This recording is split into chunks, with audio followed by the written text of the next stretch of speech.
Welcome back, everyone, to Northman Reviews. We're going through Age of Apocalypse, and we're looking at a different book that does not come out of any of the main titles of X-Men titles, from the Prime Universe. Every other comic, Astonishing X-Men used to be Uncanny X-Men. Factor X used to be X-Factor, so on and so forth, right?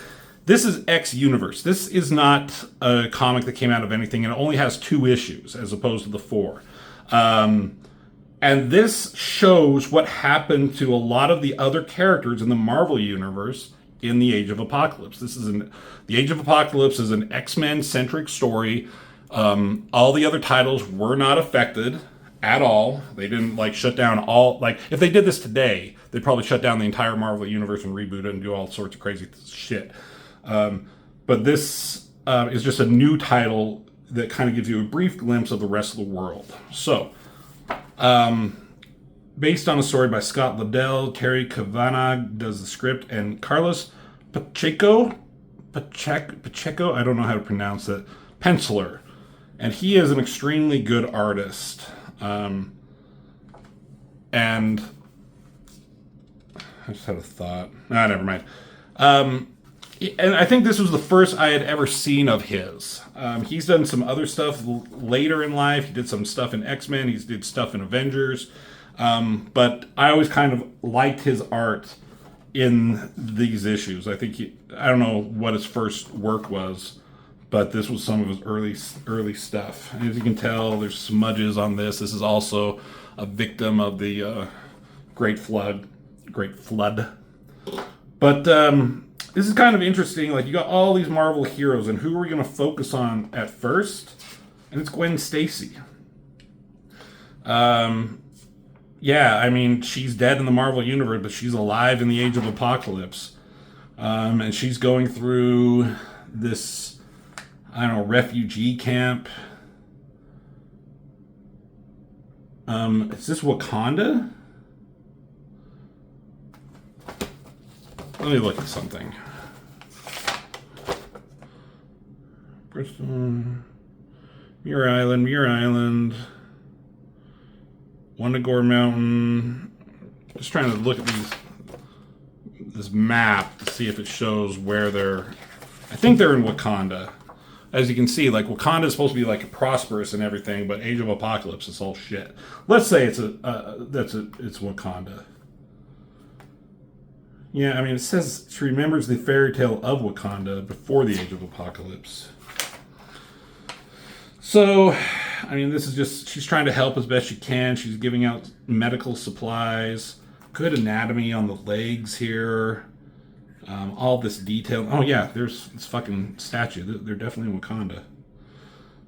Holding this kid here.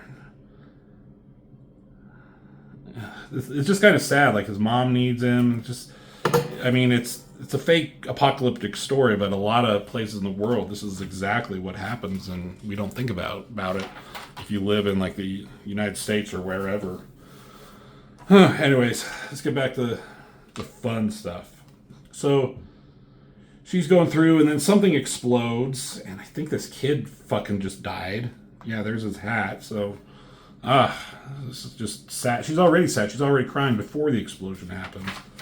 The kid's dead. And these guys show up. So this is kind of interesting. They talk about the attackers. They're freelance human terrorists tolerated by Apocalypse, if only for the damage they do to their own. And they're called Marauders, which is kind of interesting. So who are these guys? So you got Wilson Fisk here. There's Kingpin. You got Norman Osborn as a Green Goblin. Then here, and they call him Red and Dirigible. Osborn and Fisk, stateside financiers. The Euro assassin known as Arcade. He's a Marvel villain. And then whatever the Owl is, that's a Spider-Man villain too, right? The Owl? Or is he X-Men? I don't know. So these guys come in. They're not mutants, but they are ruthless enough that they're tolerated and they'll kill humans on their own. So they start attacking. Start killing people. wrist armories, air steppers, individual power sources. Whatever the narrator says. Hey, Rusty. How are you doing, buddy? Everyone missed you. Say hi. Yeah, lay on the comics. So Stacy, I mean, she's just a regular human. She has no powers or anything, but she's got a fighting spirit. She shoots, and I guess the blast is so powerful, knocks her back, but ends up taking out. Her aim is true enough, and she kills one of the guys. It looks like it might be Osborn. Hey, Rusty, I guess we need to take a moment to acknowledge you. Huh? He's like, love me, feed me, Seymour. Oh. All right, buddy. I'm really into this comic right now, so can you get the fuck out of here? No, I want to do these. I want to be on this. See if I annoy you enough. Like a bear trap. See what he's doing. You little shit. Okay. Sorry, buddy. Watch out. Okay, so she shoots one guy, and her only regret is that she had to waste the technology. And then, what the fuck? She's waiting for a miracle from above. And this thing, what is this, a giant fucking spider? And then a giant fucking spider came out. Stark cargo transport in all this glory, finally. Okay, so it's in the air, and it drops these medical containers and squashes this motherfucker. Look at this blood. Medical supplies, fresh water, all that kind of shit.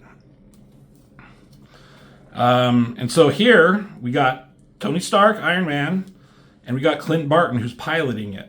And he's like, oops. 2 down, 2 to go. And they shoot, and there's weapons on this thing. Shoots it out and fucking vaporizes these last 2 guys. Took out 2 of them? I guess. Kind of unclear, but they say.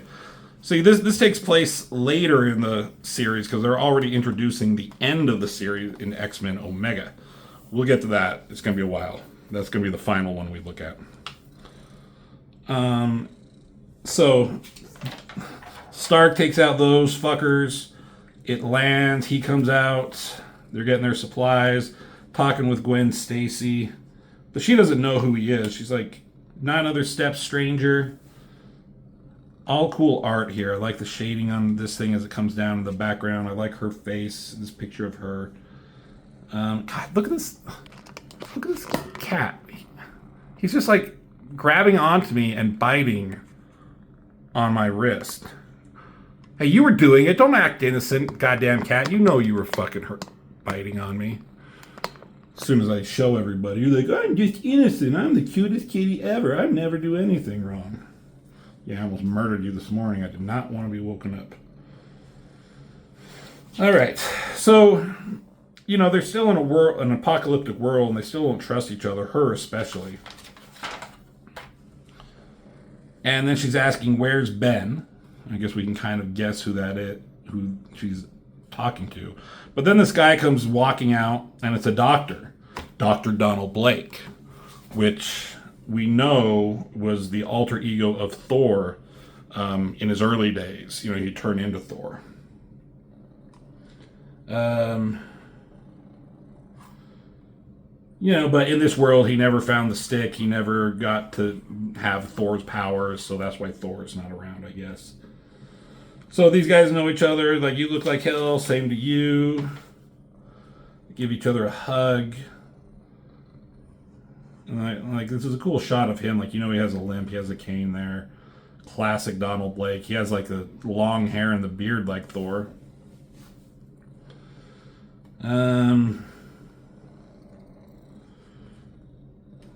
Just more, they're talking. He has a heart condition. Still pumping. That's a cool shot with the shadows, shading. Let's see. So where are we now? We're in London, and there's a lot of shit going on. We've seen London before in Weapon X specifically. But there's also the arrival of the forgotten horseman of apocalypse, Mikhail, who may be mankind's last hope.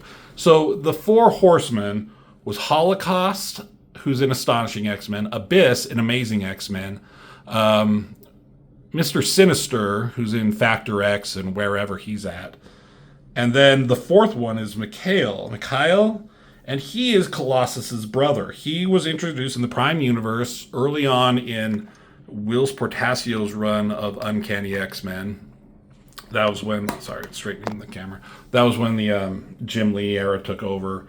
I think he was introduced there, and he was extremely powerful. I'm not exactly sure what his powers are. If someone can chime in, Robert, are you looking at those comics yet? Robert, can you chime in? But he had disappeared. They talked about that in X-Men Alpha, where he kind of abandoned. So now he's arriving in London. Yeah, and he has claims that he's here to help humans. So, and a couple people are talking as they are come flying in. They're on a helicopter or whatever. And this is Sue Storm and Ben Grimm, Invisible Woman and Thing. But they never had the chance to go to space. They never got their powers. They never became the Fantastic Four. And it talks about here, she has more reason than most to distrust their unseen visitors, the fading memory of her first love, Reed, and the burnt corpse of her baby brother, Johnny. So who knows when they die, but like burnt corpse, Human Torch, you know. But she still has a friend in Ben Grimm here. So there's half of the Fantastic Four. The others are dead. So they're talking about Mikhail. And they're like, does anyone believe that Apocalypse would send a peace convoy? What do you think, Rusty? Do you trust it? I don't. So there's Mikhail. And he's on one of these ships somewhere.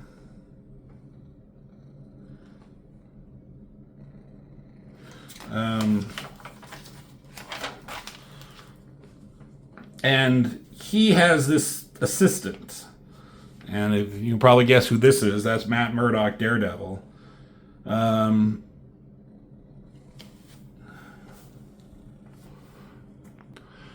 it kind of goes on here to talk about how some humans are augmented flat scans, afflicted humans elevated through his goodwill to a stature useful to him. So he's still an asshole and he's still a mutant, but some of these guys, he's like, okay, you can be a good servant if I just kind of get you to a certain level. And I guess he gave them power, but he controls the power.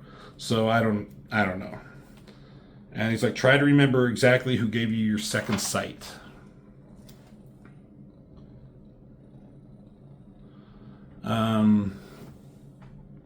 I don't really know what they're talking about here. Mikhail asked, like, tell me about the boy. And he's like, of course, but he doesn't really say anything about a boy. The situation is more volatile than we anticipated with his readings. With his readings redlining already, we run the very risk of burning him out before. So they're talking about somebody, and he's like, this is unacceptable. The High Council hardly receives us by choice. They would have surely deployed these bombs against Apocalypse Island itself by now if their navigation hadn't been sabotaged from within, and that happens in an issue of Weapon X, number 3, that we haven't gotten to yet. Changes in the air, human, blah, blah, blah. So, all right, Ben and Sue, they're landing. They're still talking about shit that's going on. But then something happens. They're being attacked or telling them abort the landing. They come crashing. Something happens. Something explodes. And they land, they get out, they're ready to duke it out with something. They don't know what. And then, oh my God, there's all these dead bodies. Somebody wiped out every pilot capable of dropping bombs on Apocalypse. Oh God, that sucks. So there was some kind of terrorist act. There's no sign of this council scientist that was here working on the project. And then fucking, there's the Hulk suddenly. There's some kind of thing, he says. You know, he's the thing. And then this is like a more smarter gray Hulk. He says, poor pity humans, you no idea what you're truly up against. And they start fighting the Hulk. He's taking it. It sounds like, you know, the Hulk was the one who killed everybody here, right? And they're talking about the council scientist that was working on the Warhead project must have been Bruce Banner, and whatever happened turned him into the Hulk too. I don't know. He's not quite a mutant, but so much more than the man I was. He's a monster, enhanced. So they're fighting him. It's not going well. Ow, Rusty, you little shit fuck. That hurt. You just bit me. I'm busy here. Look, see? Ow, you're biting me. Tell everyone that you're biting me. Thanks, Rusty.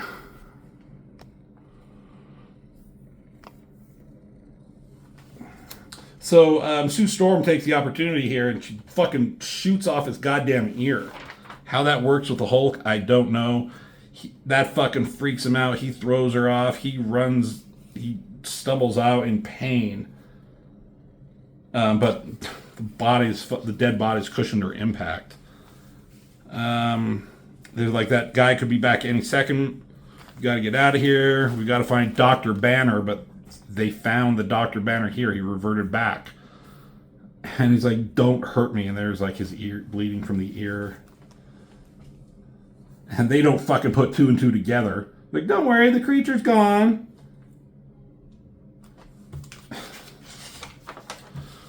So, anyways, cuts over to Mikhail, and he lands down, and who's there to greet him but Victor Von Doom, ranking officer of Eurasian Security. So there's Dr. Doom. Welcome to the capital. He's being like applauded by all these humans. They think he's here to like help and save the day. I'm not really sure what's going on.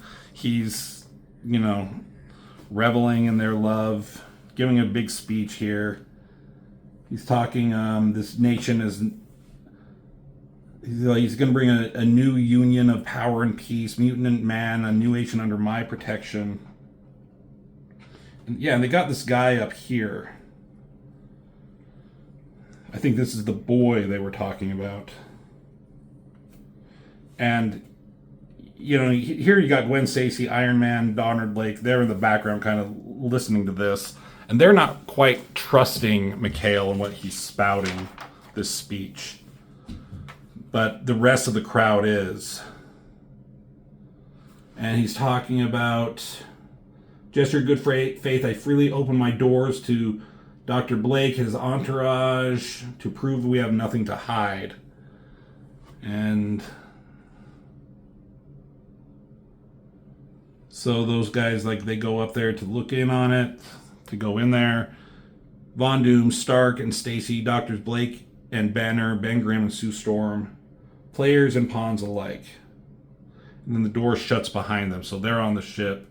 And then they're about to leave. And these guys are like, no, like, take us with you. They're just, I don't know. They're believing in his bullshit. Whether it is bullshit or not, I can't really remember. I think it's bullshit.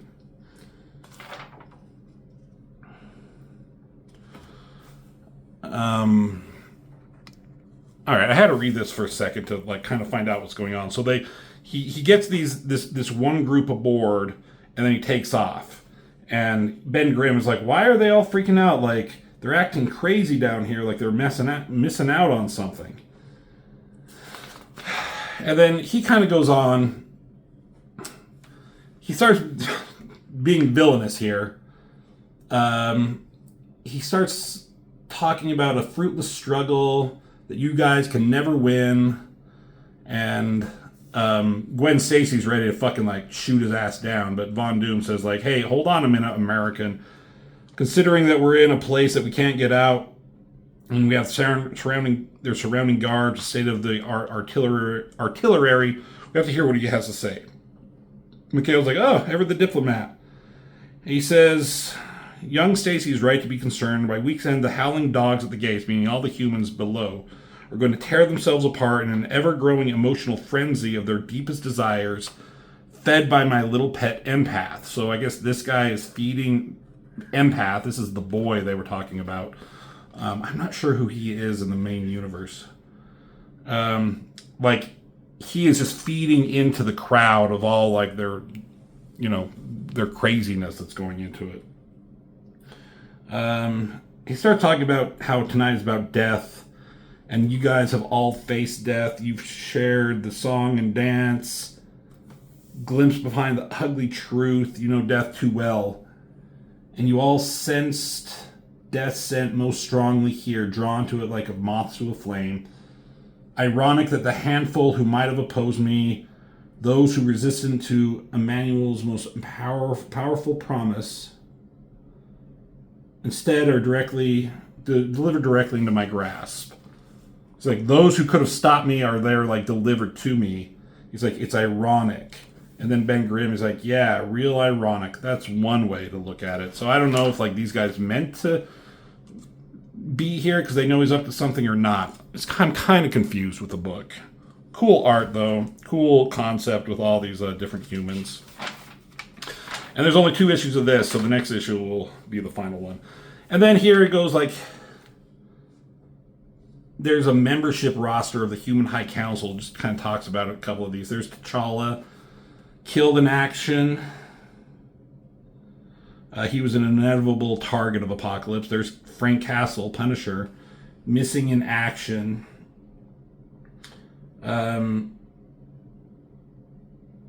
Officer Castle sought penance and pardon in the hidden monastery on the other side of the world. He was a monk until Apocalypse came. Peter Parker, Spider-Man, was executed. He was a potential contact of Operative Stacy, never activated after the culling of Apocalypse.